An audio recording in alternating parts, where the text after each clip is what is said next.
दोस्तों social media पर कई वीडियो वायरल हो रहे हैं कि अब जो ये बादल बने हुए हैं काफी एक तरह से नॉर्थ से साउथ तक एक लाइन बनी हुई है बादल की। ये एक रेयर फेनोमेना है। वो ये रेयर फेनोमेना नहीं कह सकते इसको। ये नॉर्मल होता है, प्री मानसून में भी होता है, मानसून में भी होता है। उसका कारण मैं आपको समझाता हूँ कि वेस्टर्न डिस्टर्बेंस है जो पहाड़ों पर है। इंड्यूस्ड साइक्लोनिक सर्कुलेशन हरियाणा के ऊपर था और वहां से एक ट्रफ थी जो साउथ इंडिया तक आ रही थी। जहां पर ट्रफ होती है उसके साथ ही बादल बनते हैं। तो वेस्टर्न डिस्टर्बेंस क्या होता है उसको पहले समझ लेते हैं।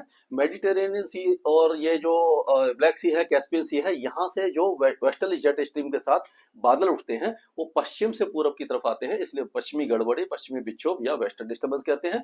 और जब वो पहाड़ों पर आते हैं क्योंकि वेस्टर्न हिमालय पर जाकर ही इनको रुकावट मिलती है और यहाँ पर ये वेदर एक्टिविटी देते हैं। इसीलिए यहाँ पर ये स्नोफॉल होता है जो अमूमन नवंबर से लेकर के फरवरी तक होता है, कभी कभी मार्च तक भी हो जाता है।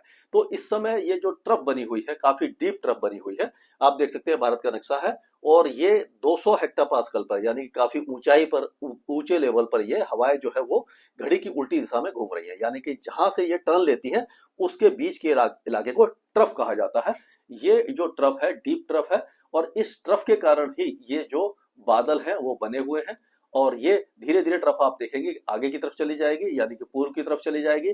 और ये जो बादलों का जो आप एक तरह से लाइन देख रहे हैं ये धीरे धीरे पूर्व की तरफ जाएगी और नॉर्थ इंडिया में अब मौसम क्लियर होने लग जाएगा। पश्चिमी राजस्थान से लेकर के पश्चिमी हरियाणा, पंजाब और दिल्ली से आज शाम तक मौसम पूरी तरह क्लियर हो जाएगा। और धीरे धीरे ये जो वेदर एक्टिविटी है वो पूर्वी भारत की तरफ चली जाएगी, यानी कि पूर्वी उत्तर प्रदेश, छत्तीसगढ़, बिहार, झारखंड, पश्चिम बंगाल और उड़ीसा के आसपास।